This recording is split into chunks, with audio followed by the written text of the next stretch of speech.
I suppose that must be most people now, so I'll begin, because it's 8:05 already. So as I intended yesterday at the question time, this talk will be on the insight practices and how that fits into what we're doing already.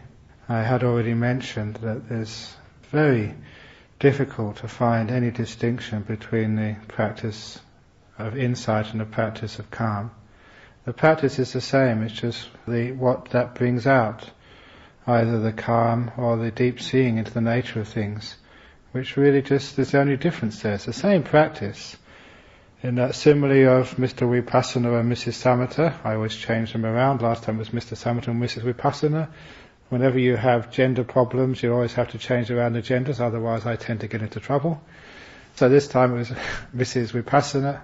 That was last time, Mrs. Samatha, Mr. Vipassana. And in that simile you see that they go up the same mountain. The act of the practice is the same, but what we emphasize, what comes out of that practice, what we see at the end, or even at the middle, that's the only reason why we have these words, insight and calm. Insight is vipassana, samatha means calm. So there isn't really much difference there, but so far in this retreat I've been mentioning the calm. Now today I'm going to start mentioning the insight. In other words, the understanding, the realization, seeing what's going on, is what we mean by the insight. And when we look at the insight in the path of meditation, it's first of all to see insight into what is meditation and how it works. What I call sometimes insight into the path itself, let alone any insights into the deeper meaning of things.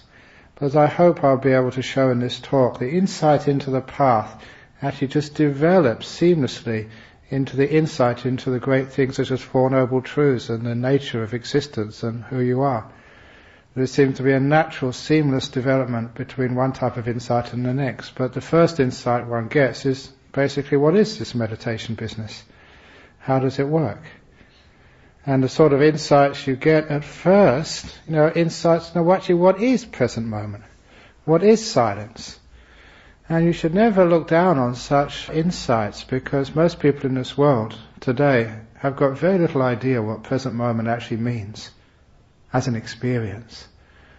Because ever since they were, maybe when they were a kid, they knew what the present moment was. But as they grow older, you get so engrossed in running around through time and doing the business of the world that sometimes we don't even pause long enough to recollect the experience of now.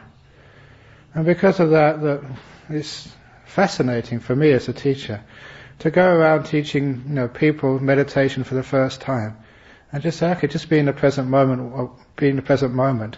And it's not as if they say, how do you do that? They say, what is it? Now, what is now?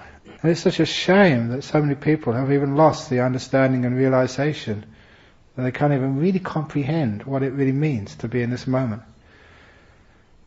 So, by this time in the retreat, I think most of you, if not all of you, at least will know what that really means. What is the present moment? You get the insight into it, which is the experience-based understanding of what it is, how it is, how pleasant it is. And the more those insights build up the experience of the present moment, number one, the easier it is to go back there, because you understand exactly where you're going. It's like when this fellow, I remember he was a prison officer at Karna Prison Farm, and he was married to a Malaysian Buddhist, and he was a great friend. And actually I saw him last year at the retreat in Penang. The Chaupo and Agnes, remember this Western fellow came called Cal, wanted to see me. This was this guy, and I hadn't seen him for years. But anyhow, that he moved house into a new development in Armadale, and he's told he went to work at Karna Prison, just past my monastery, and then when he went back that afternoon he couldn't find his house. Because there's a new suburb, and the latest town planning, you never have straight roads and grids, it always curves this way and curves that way. And he was going around for an hour. He had to call his wife on the phone and say, help, I'm in the suburb, so where are you? He couldn't even find his own house, because he'd only been there 1 or 2 days, and he didn't know the neighbourhood. Now that's the same like present moment awareness. You may get there once, but how do you get back there again? Because you don't know the neighborhood, you're not familiar with it. But once you get familiar with these things, you get the insight into where your house is, how to get there, so you can get there whenever you want. Now that is Dinky Dai real insight, which is worth something. Because it's not the insights, it's intellectual insights where you can write a PhD on the nature of dependent origination. This is something which is real and which creates something very positive and valuable in your life. And this happens on every stage of the meditation. You get insight into what silence is. So silence is no longer a word, it's an experience. And it's because these insights are very much feely-feely experiences. This is one of the reasons why I say that the whole path, is like getting more close to the emotional world, where you don't give things a names, you don't describe it to yourself, you don't know the world through words. You get to know the world through experiences. It's more primal than the descriptive world. You go to the experiential world, the emotional world, because peace is an emotion. It's not a thought. It's great to understand that. So you're developing the real positive emotions. And the words are just one step away from reality, and actually they're not real. They're very false. But the emotions, that's real. You experience those, you feel those. The words are just superficial.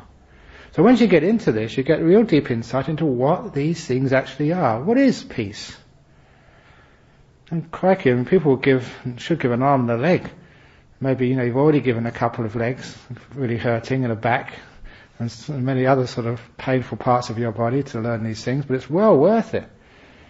Because you find out what these things actually are. What is silence? And the more you experience that, the more insight you get into what silence truly is, and its benefits. And once you know what it is and how to get there and its benefits, you're getting a long way in life, because you can turn to that silence whenever you want. I don't know how many people sort of come to monks for counselling for things like they can't sleep well at night, or they're worried about their business, or they're worried about their relationship and they can't stop thinking about it.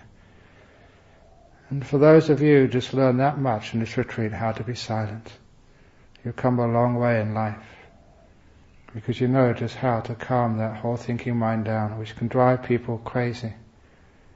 You know how to stop and just be. So those thoughts and those concepts just don't drive you mad. I think a lot of madness does come from a mind which thinks too much and gets into a way of thought, just like a repeated slogan goes on and on and on. You can't break out of it until it just wears you down and you go into craziness, some sort of psychosis, just because the thinking goes way beyond bounds. In silence you never go crazy. In silence you go peaceful and also very mushy and nice. Because it's also, you get the insight into the fact that these things are very, very pleasant states. But the insight must also come is actually how these things are brought about. And those insights into what actually works are probably even more profound than getting to understand what these states really are. Just how do you get into peace? How do you get into silence? How do you get into the present moment? Because many of those ways where you get into these stages of meditation are counterintuitive. Sometimes it doesn't make sense to people at first. So you have a retreat, and you pay $300 for this, and you've got some ideas, you want to get some peace, you want to get some deep meditation, and the first couple of days I tell you to sleep. So what's going on here? What's Ajahn Brahm up to?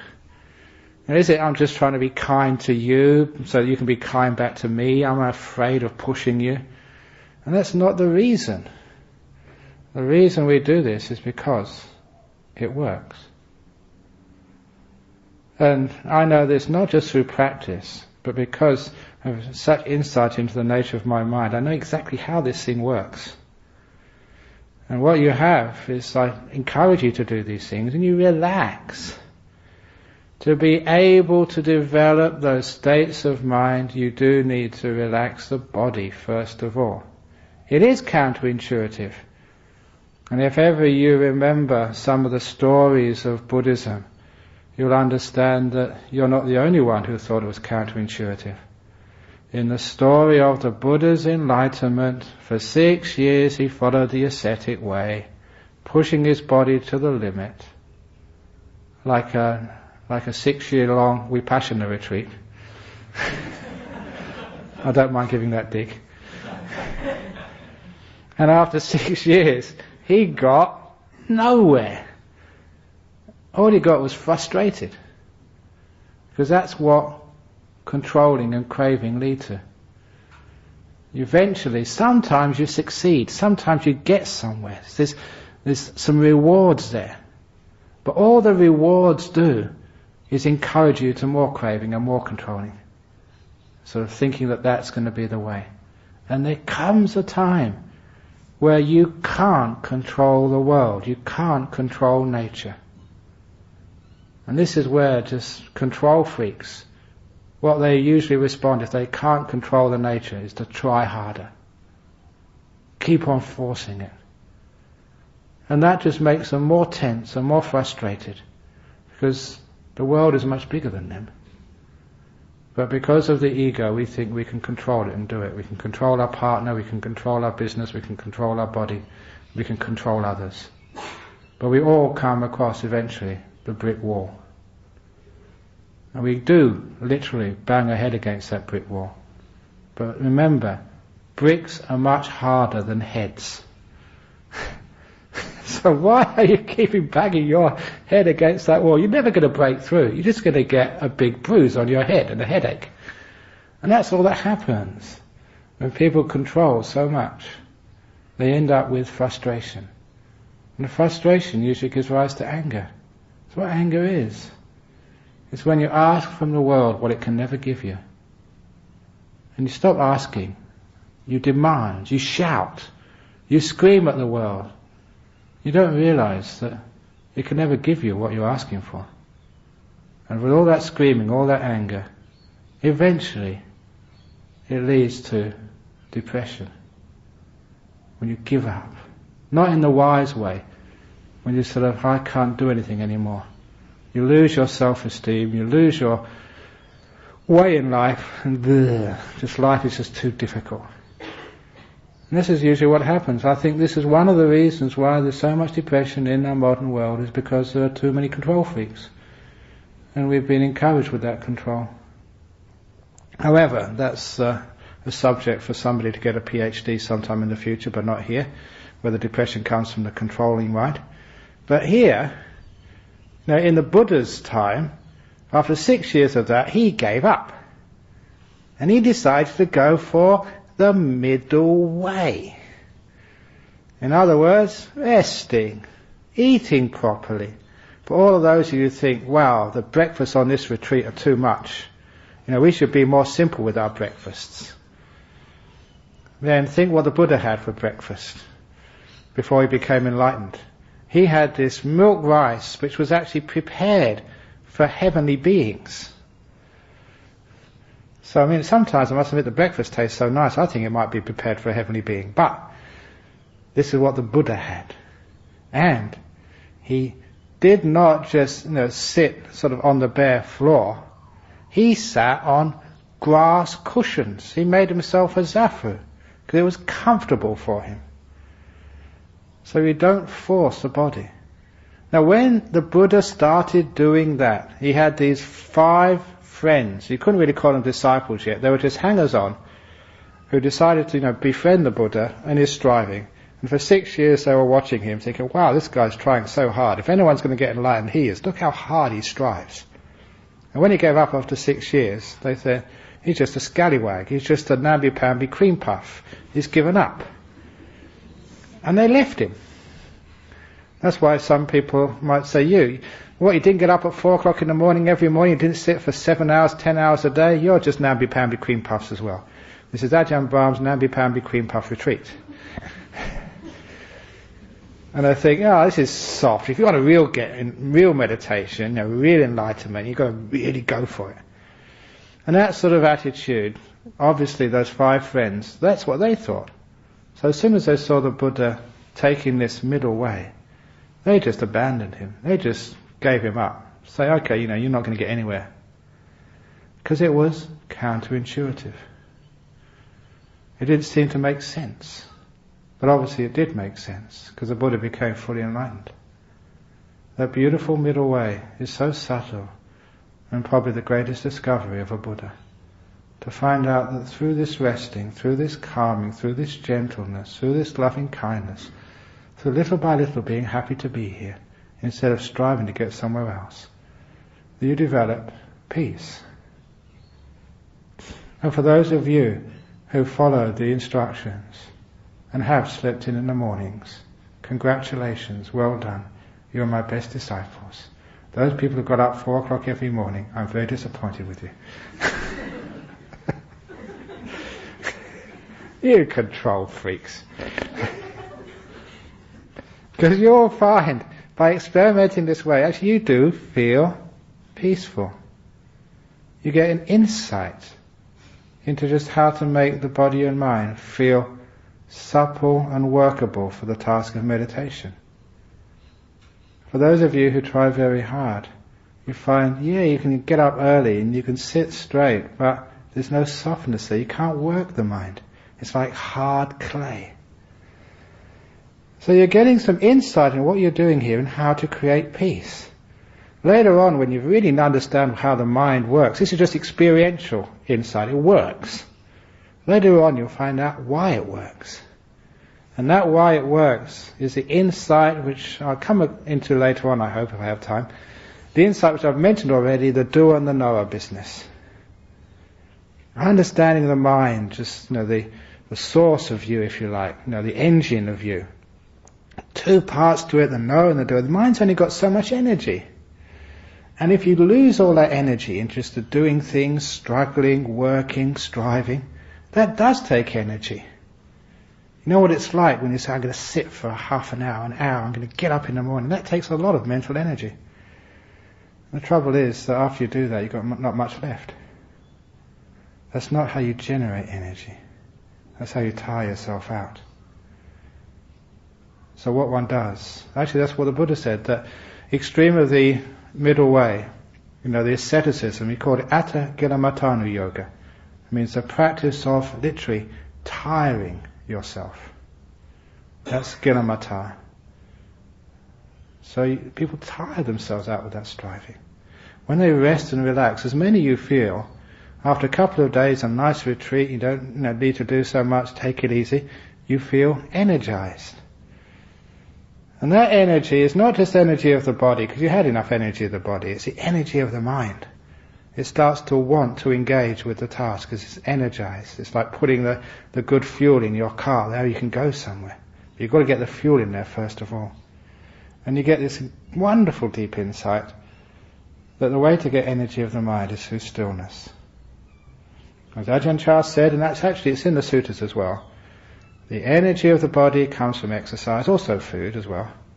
The energy of the mind comes from stillness, through peace.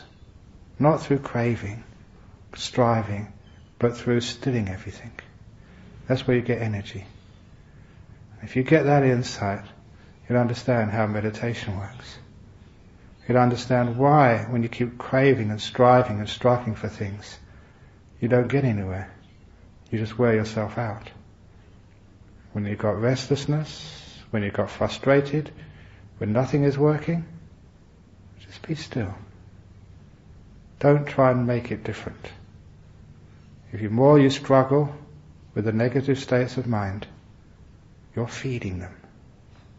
The anger-eating demon similarly works here. Those negative states of mind, they come from anger, ill will, and they feed on anger and ill will. So if you say, get out of here, I don't want you, restlessness. Get out, I don't want you, sort of crazy mind. Get out, I don't want you, sleepiness. It will just get worse and worse and worse. It's feeding on that. So you get this incredible insight, again counterintuitive, which is why it's insight. Not many people see this, because at first it doesn't make sense, but when you see the big picture, the deep picture, you understand now, that does make sense.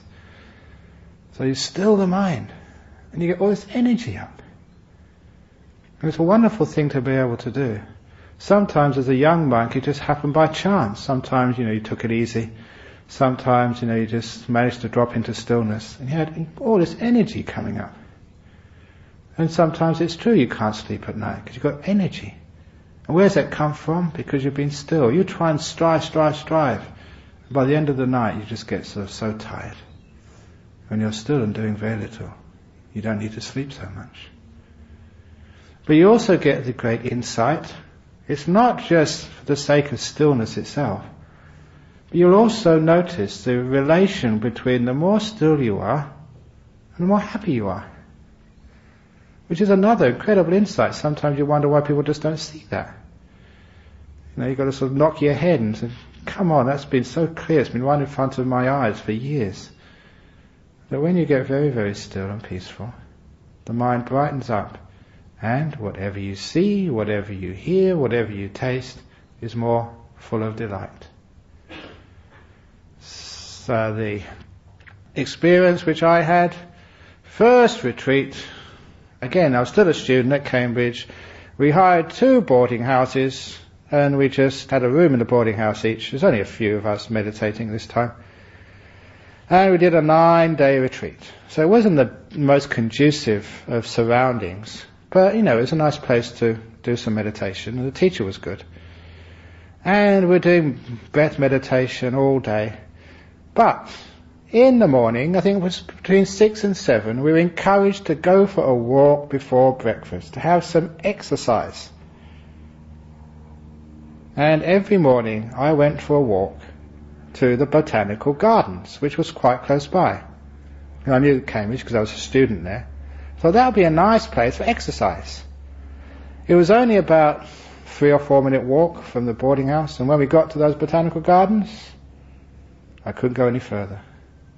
It was 8 of the 9 days I was there on that retreat. I stopped at the entrance.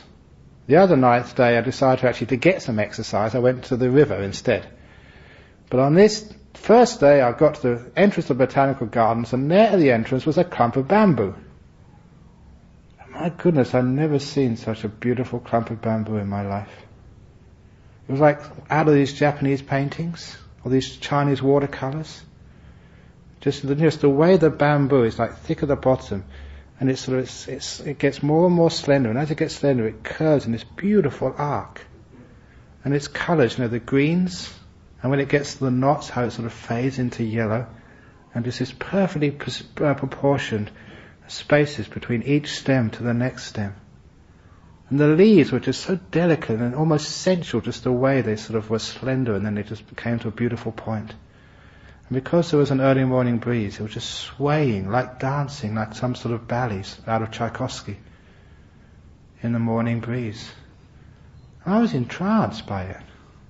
I never realized there was such beauty to be found in the Botanical Gardens. And I was standing there for about 10 minutes, maybe 5, I can't remember how long.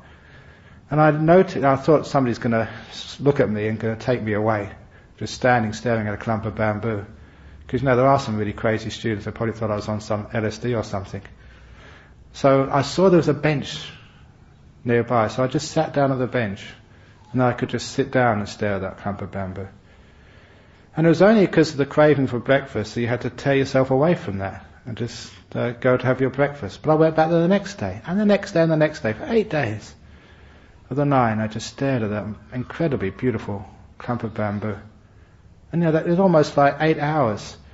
I never tired from exploring and seeing what was there. And it was amazing. So the retreat finished, and then I went back to do some studies and had a free afternoon. So I thought, what can I do? I'll go and see that beautiful clump of bamboo. So I got on my bike, as students do in Cambridge, and you sort of weave your way through the traffic, getting stressed out. And by the time I got to the Botanical Gardens and parked my bike, there was a clump of bamboo. Remember, this is England. Bamboo is not supposed to grow in such cold climates.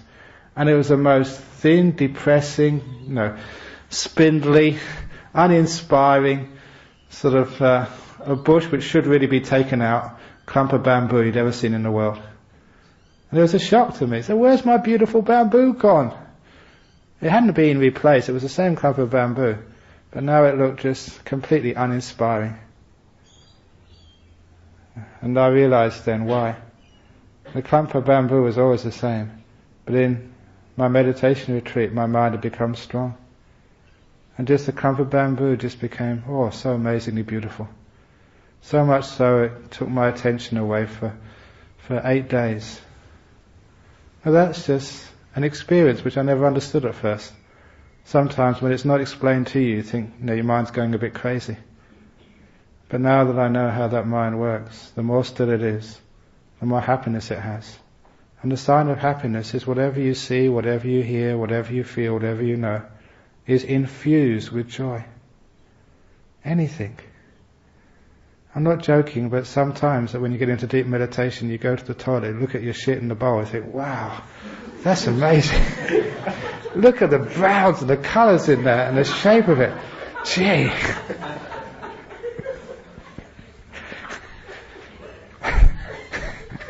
That's what happens.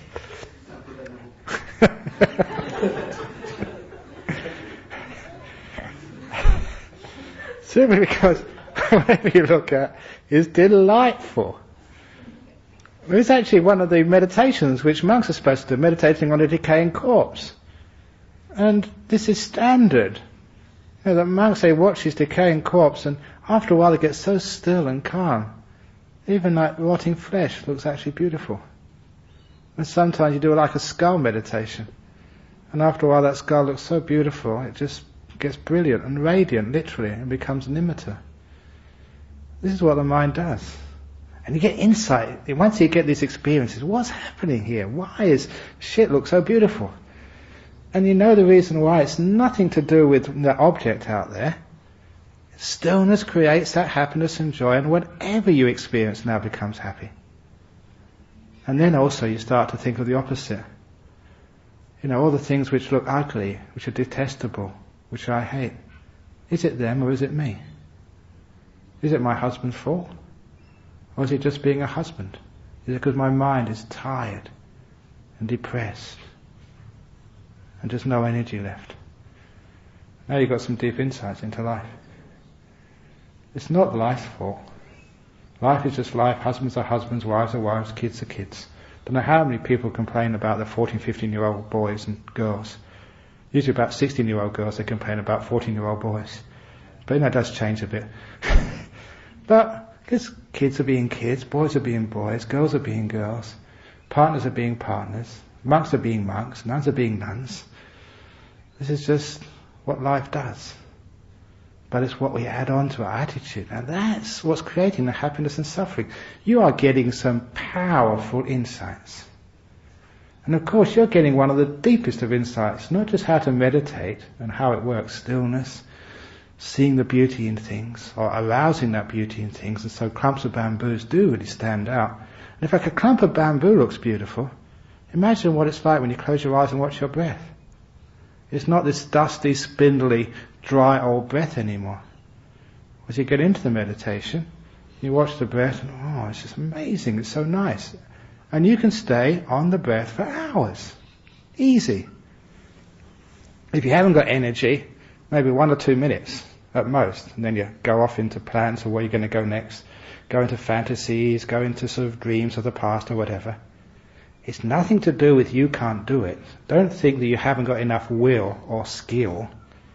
It's just you should have done some more resting first of all, build up the energies, and then it's easy to watch the breath. You're getting understanding, which makes this whole path of meditation just so easy. You know how it works.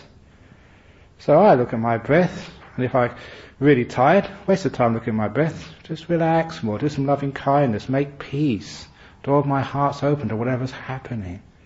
Just take it easy. And I know that's the best way, because the energies build up. And when the energies are built up enough, then I go back to the breath, and it's so easy to do. And you're having fun, you're not frustrated anymore. You're enjoying the path.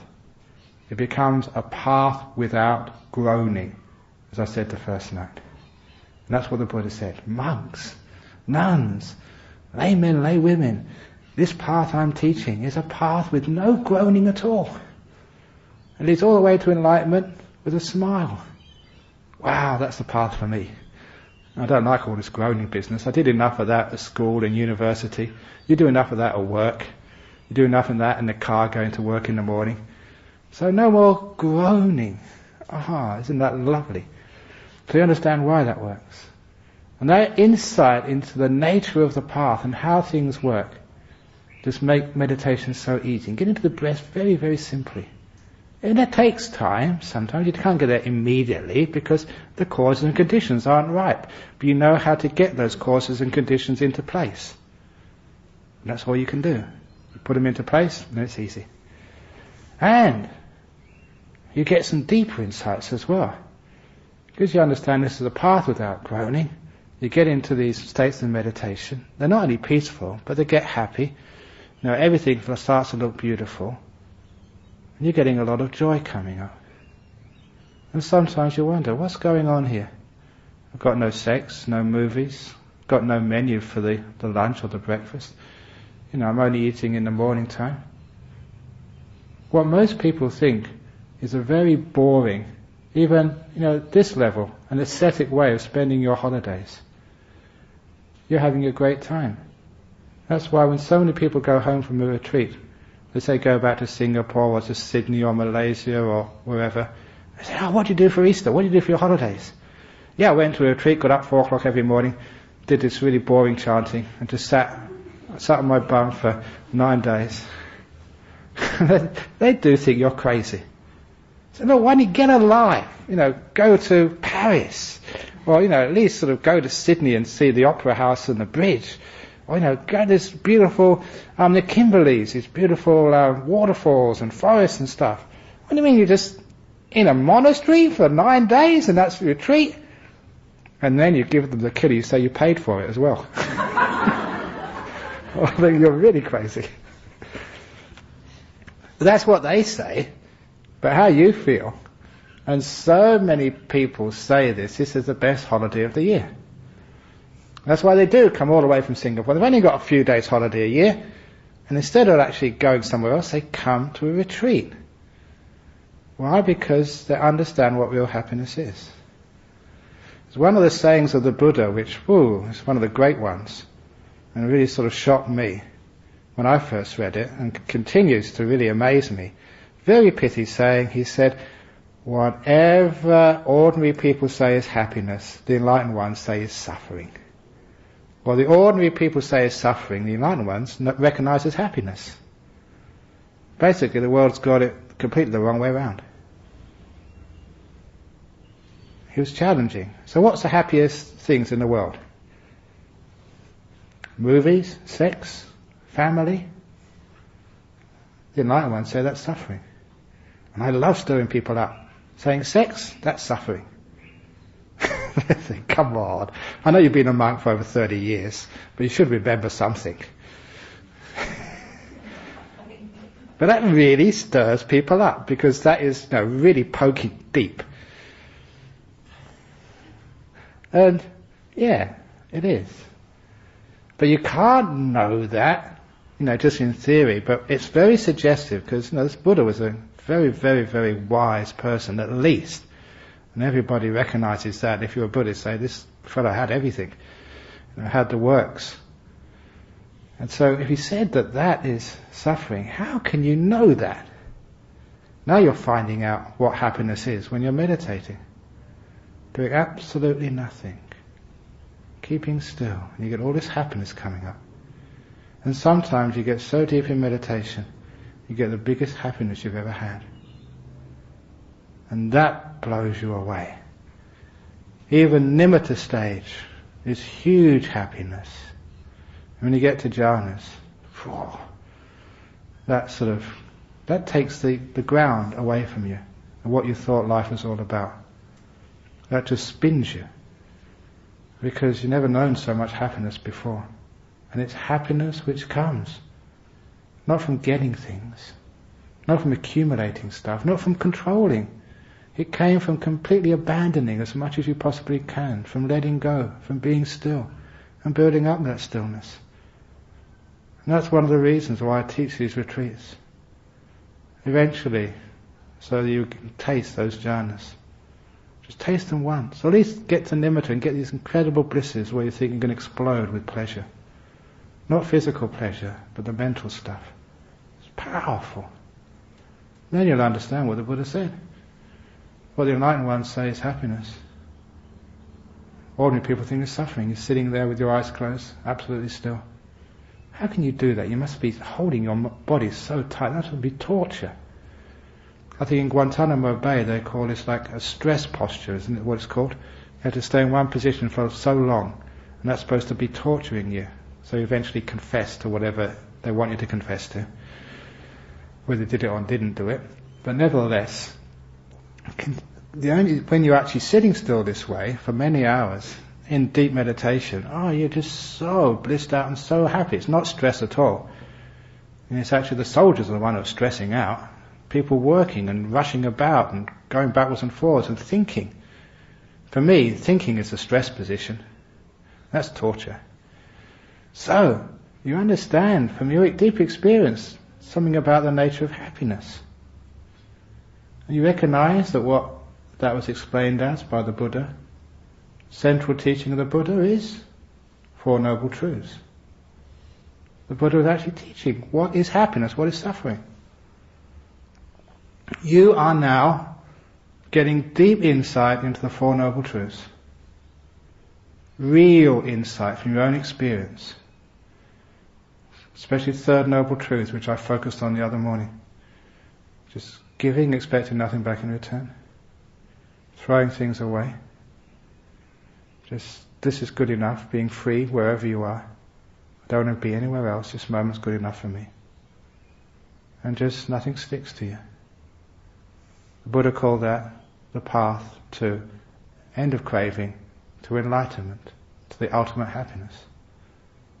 Now, you've walked a long way on that path. You have let go a lot. And you get this incredible bliss.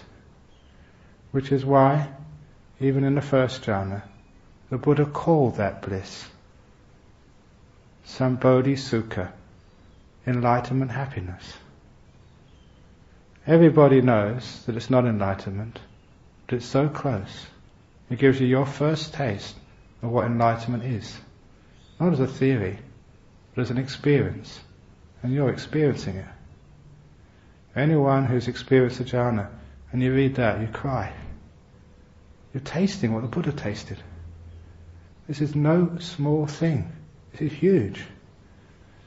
You've waited lifetimes for this.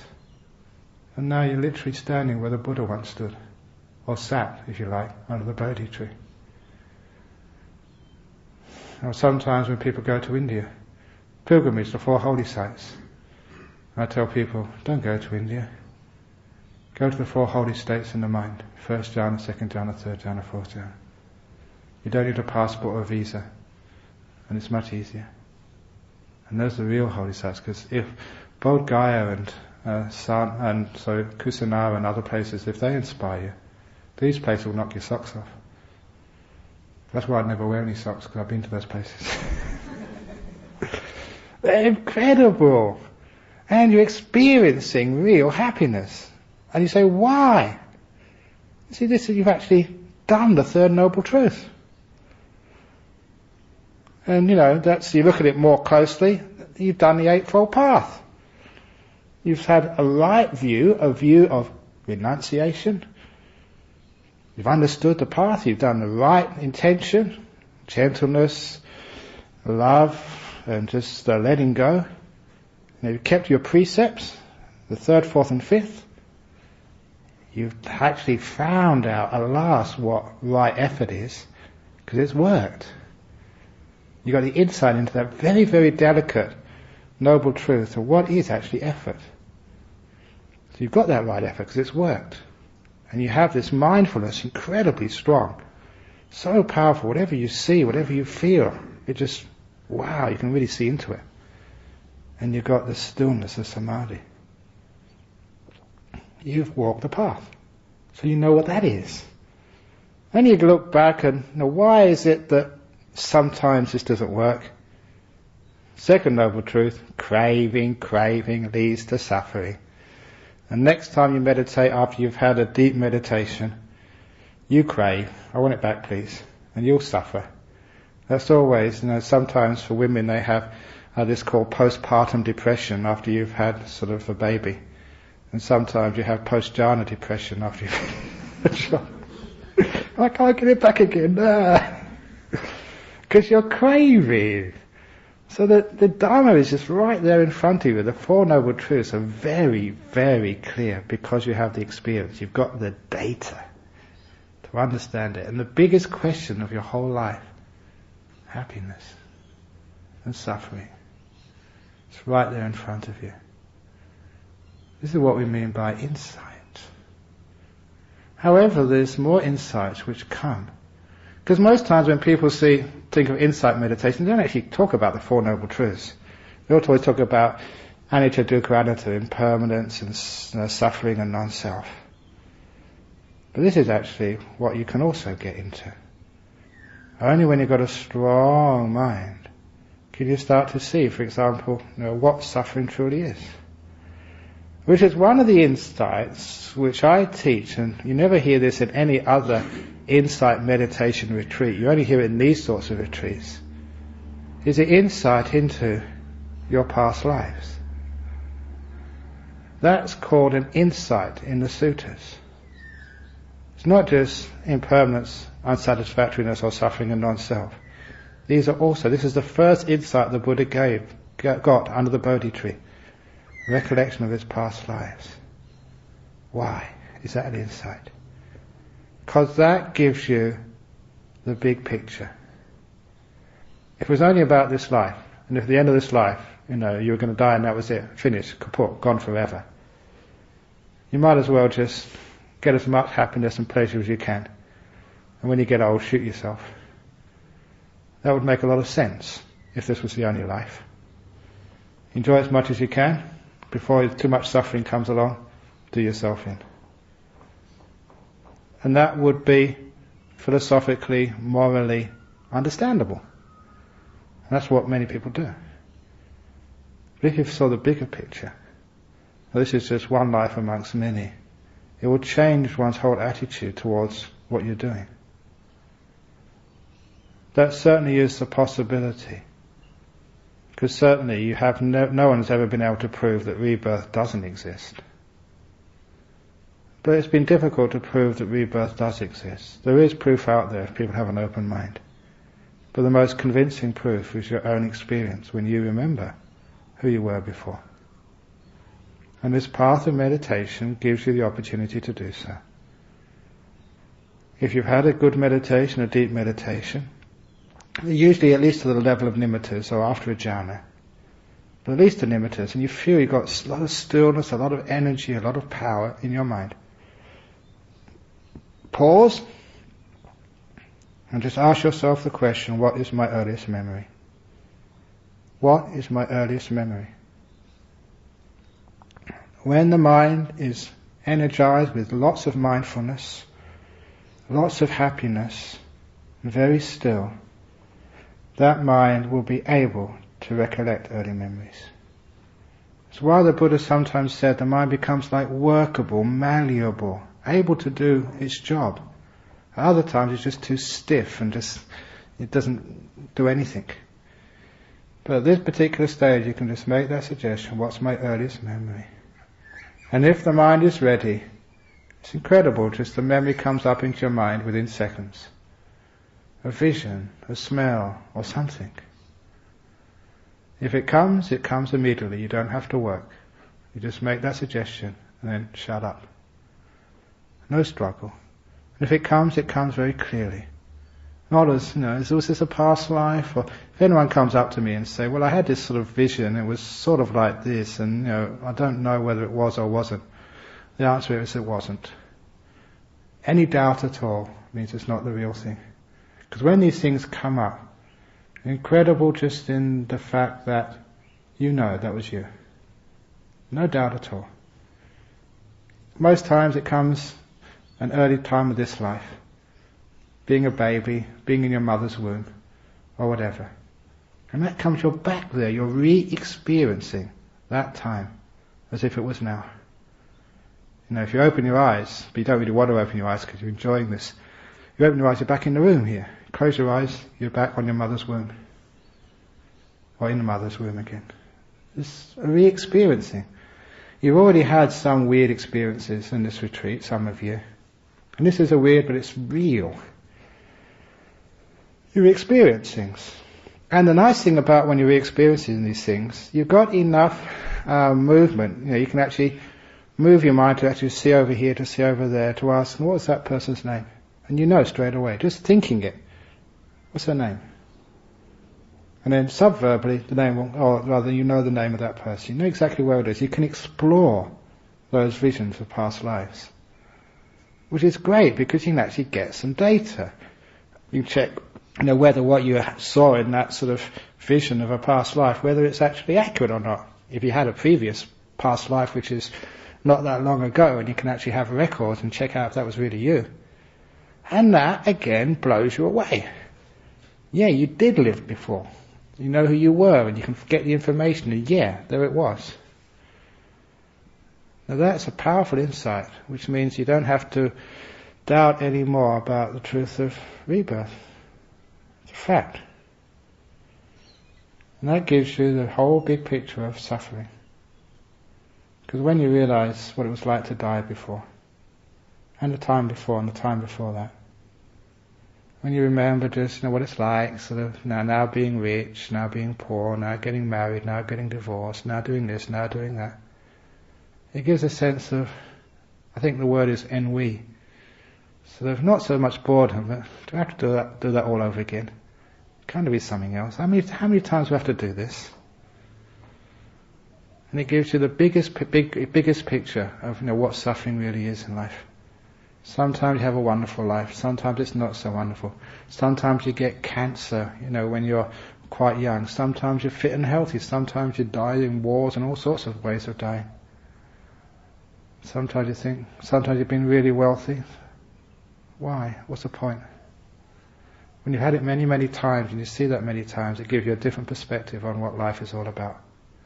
And that's an important insight, which will drive you into being more virtuous, more peaceful, meditating more, of leaving that world instead of getting caught up in it again.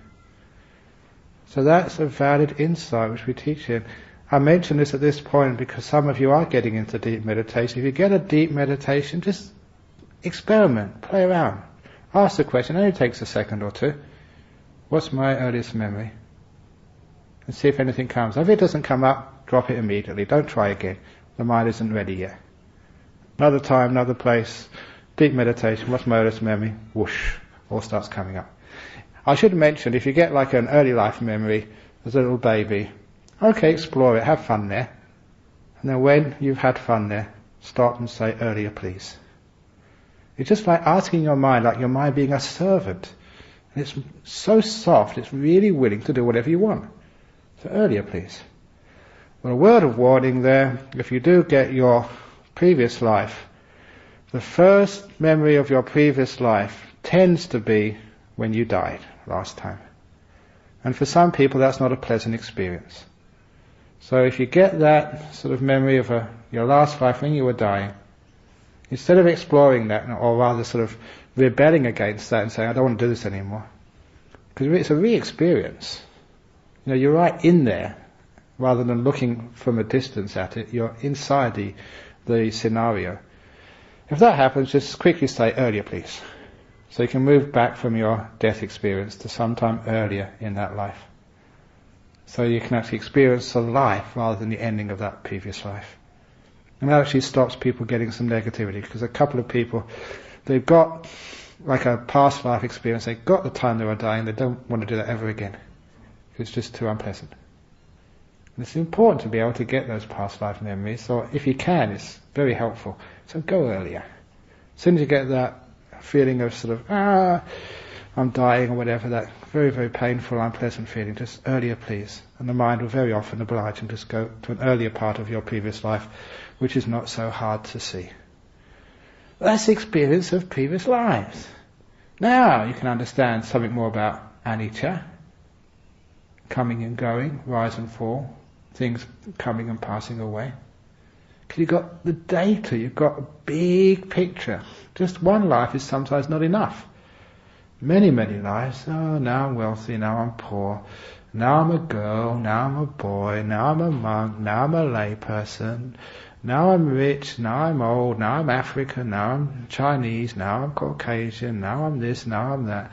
Been here, done that. It gives you that sense of ennui, which comes about by noticing change. But deeper than that, that when one really gets into the deep meditations, I think the deep meditations are the most powerful because they give you data which you can't get anywhere else. And these are data which just really rock the sense of who you thought you were. Because when you get into the jhanas, especially, I always like the second jhana in this explanation, because in the second jhana, so much is different. Sometimes you can call it an altered state of consciousness. What's altered? Usually when you get to those meditations many, many times, you can't forget them. They're a source of insight. You keep reflecting on them. What was that? Why was that? How was that? In the second jhana, there's something very strange happens. It's you might call it the hallmark of the second jhana. Is you're so still. Now, if you think you've been still before, you've never been as still. You can't be as still. There's no stillness greater than that second jhana. Third and fourth jhanas and above, you might always call them subsets of that second jhana. Because in that second jhana, the will, the doer, has now ceased. It's stopped. There's no doer left. And it's weird, because that's the first time in your existence you felt like that. And as I mentioned, I think yesterday or the day before, it's not as if you don't want to do anything, it's that you can't do anything. It's like the switches of doing and thinking and changing, they're just not just pushed beyond your reach, but they've been just dismantled, they're not there. So you're in a state there where you're perfectly alert and awake. Heightened awareness, very, very blissed out, a bliss at a different level. It's one of the other things with the jhanas, you think you know what bliss is. You get into the first jhana and that just, you never experienced anything that powerful and happy before. And you think that's the peak. That's why mystics of other traditions, when they get the first jhana, so often they call it union with God. That's what it feels like. The most powerful, blissful experience of your life. Huge energy, huge power, and you're mostly gone. And what most people would expect that to be, you're gone, and power, bliss, incredible love is right there. Maybe like love in a normal sense, no, but the power, the joy, unmoving, long time. And if you were a Catholic and you went to tell the bishop, they now call you saint. You've had union with God, and it's real. That's what they think, but it's really just first jhana, there's more than that. So when you get to the second jhana, you think that can't have more bliss than that. And you get even more bliss. It just actually shows you just what happiness can really be. Now you're going to the summits of happiness, and you realise you've been messing around with rubbish happiness all your life. And now you're really getting into it. But in the second jhana, it's not just that the bliss. It's the absolute stillness. The will has disappeared. And this is where that I bring up the simile to understand what I mean here of the tadpole. Tadpole was born in the water, in a nice pond. He lived all its life in the water. And while it was living in the water, it went to many meditation retreats with other tadpoles. And it also studied Buddhist philosophy, and other philosophy as well. And in the books they always started talking about water, water, water, water. And he read many dissertations and explanations of water, and heard many talks of enlightened tadpoles, actually frogs, because they had grown up, about water. But no matter what he heard, that no matter what he read, no matter how much this little tadpole thought, he could never really understand what water was, because it was always there. It was always around him. He lived in water. He was born in water. How can a tadpole ever know what water is if he's lived in there all his life? Even if he's explained, even if it's taught, even though he reads about it, he still can't know. But one day, tadpole grows legs and becomes a frog. And the frog jumps out of the water for the first time. And when that frog is on the bank, something is missing. Something which was there at every moment of its life, surrounding him, has now disappeared. Only now does he know what water is. Will. You've been living surrounded by will, choice, doing, control. Even though you may not have exercised it, it's been there at your command ever since you were born. Will is always there. And now for the first time in these jhanas, you're standing on the bank. It's not there. It's gone. Now you understand what it is. It does not belong to you. It's not part of you. Doing is anatta. Doesn't belong to me, nothing to do with me, complete conditioning. As I said in many retreats before, you did not decide to come on this retreat. None of you had any choice in the matter. You just came. It appeared that you chose to come. It appeared that you worked so hard. But that's just the appearances. The truth of the matter is, you had to come. That's why you're here. For those of you who got up early this morning and thought how great you were, you got up at 4 o'clock at last, don't get up yourselves. You had no choice. For those of you who slept in, don't worry about it. You had no choice. Those of you who got jhana, don't think how great you are. It just had to happen. Those of you who are struggling and haven't even got to the present moment awareness yet, don't worry. It was nothing to do with you. You had no choice. What freedom. That's what I mean. You don't do anything because there's nothing to do. There's no one to do it. When you stop doing things, you get into jhana almost immediately. There's no one there to do things. This is a powerful insight. That really rocks you. Again, it's counterintuitive. What do you mean I didn't choose? I know I choose. I was there when I was choosing it. That's what it looked like. But after the second jhana, you'll see it in a different way. You're completely conditioned. That's why every time that people complain to me about my stupid jokes, nothing to do with me. Absolutely nothing to do with me. The reason I tell stupid jokes is because my father told stupid jokes. He conditioned me. It's in my genes. If I say anything profound in Dhamma, it's nothing to do with me at all.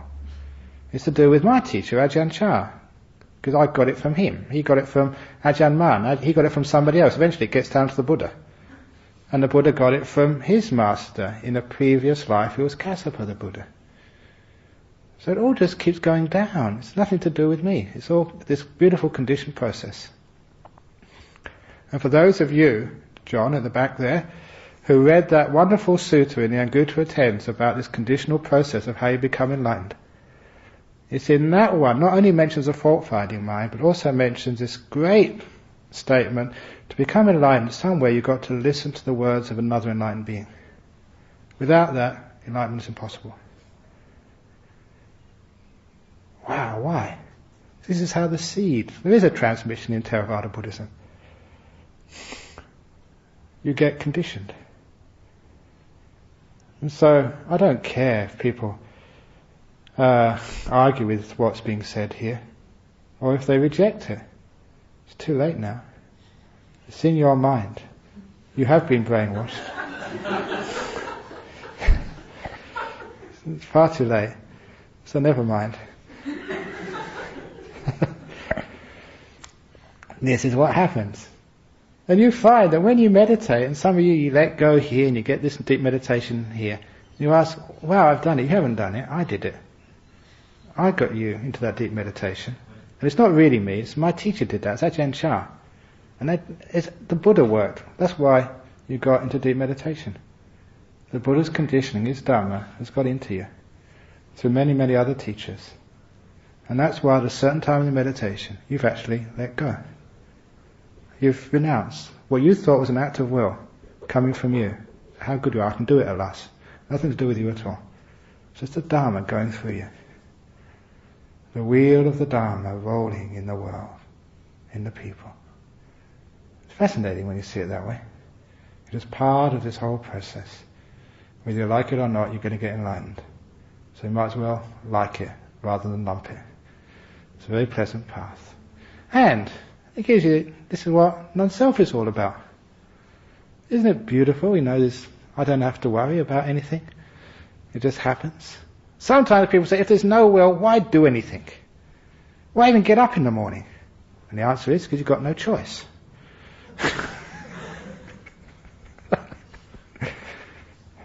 Why meditate? You've got no choice. So you think it's your choosing, but it just happens. You have to get up in the morning. You have to do these things. But don't think ever it's you.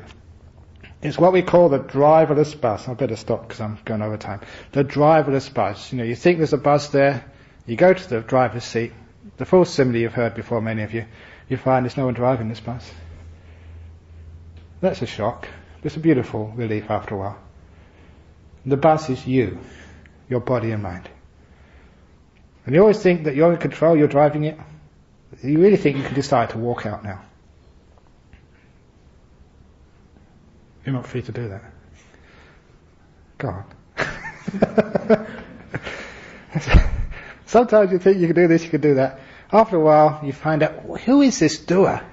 This driver of me? And meditation, and deep meditation, you get to the driver's seat. You go in. What drives me? Where is that driver's seat inside my body and mind? And that's important to find out, because that's the troublemaker. That gets you frustrated, gets you angry, gets you fed up. Why are you angry? Because I can't do it. I can't meditate. I can't get peaceful. I can't do this. That's the driver. You look in there, there's no one there. Empty. And the result of that is, instead of complaining, you just go and sit down in your seat and shut up. You just sit on your chair or your cushion and you just watch your breath go in, watch your breath go out, and stop complaining, for goodness sake. There's no one to complain to. No, it works, it doesn't work, you get peaceful, you get restless, now you get blissed out, now you get sexual fantasy, now you sort of get tired, now you get hungry. Stop complaining. There's no driver. Who's there to complain to? It means you let go of craving. You let go of craving. Everything gets really beautiful and peaceful and nice. So, that gives you an idea of what insight really is.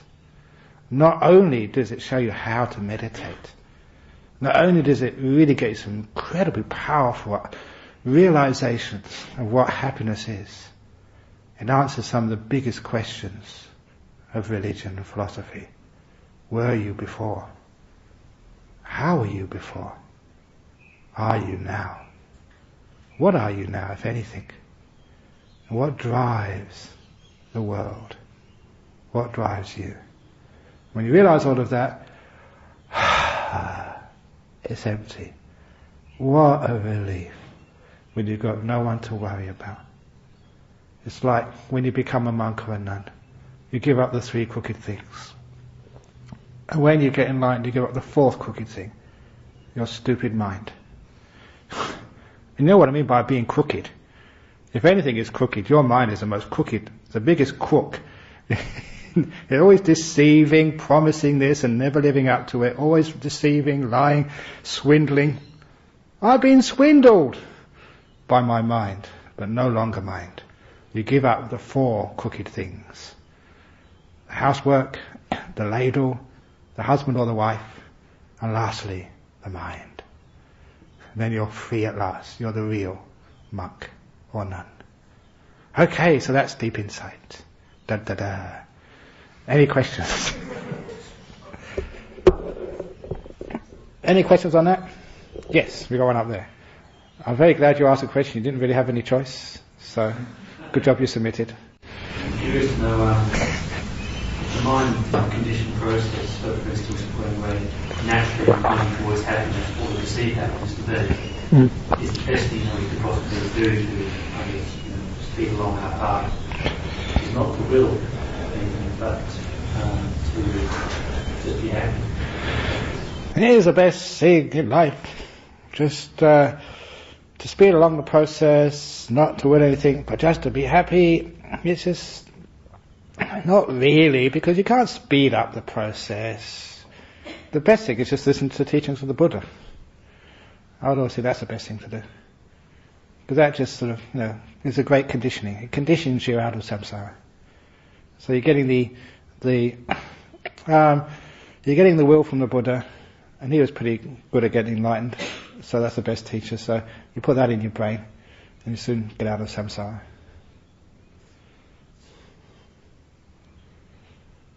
Yes.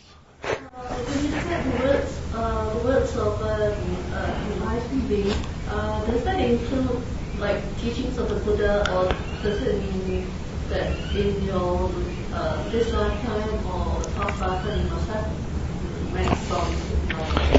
Yeah, it's when you say that the teachings of the enlightened ones are a necessary ingredient for the attainment of enlightenment, even like for stream winning. Does it mean like the teachings of the Buddha? When the commentaries saw that teaching of the Buddha, they actually said, oh yeah, now that's even the suttas, what you can read is enough. And I think sometimes maybe yes, maybe no. Because sometimes, unless the suttas are really explained by someone who's experienced them, then sometimes they don't come to life. So you can see the words there, and all the teachings are there, but sometimes you really do need like a great teacher, a great master or mistress or whatever, nun or monk, or even a layperson who's got something to really bring them to life. And they do that. And sometimes, you can listen to a sutta, or you can read it yourself and then listen to it being explained. Oh, wow, I never saw that. It was there, but sometimes that you need an enlightened person to bring it out.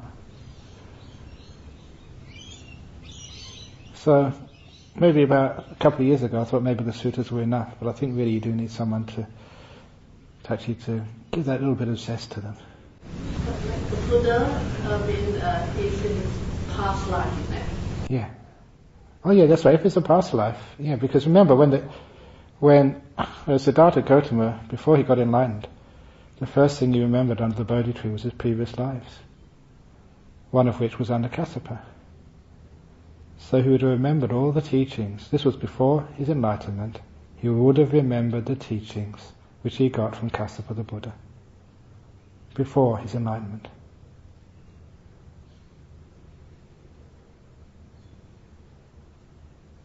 Yes. So Bhante, we really don't have any, we can't change anything. Is that what you're saying? Oh, you do change things, but it's not you doing the changing. So it's our karma that decides, like it's already... Oh, not really. Getting life is already there. Is that... It is going to change it. That is going to change it. Yes and no, because it's depending on which way you look at these things. When you look at it from internally, and you're always making decisions, making choices, as you always will do. So you're not saying, and this is important, sometimes people get confused when I give this talk on will. You're not saying that choice does not exist.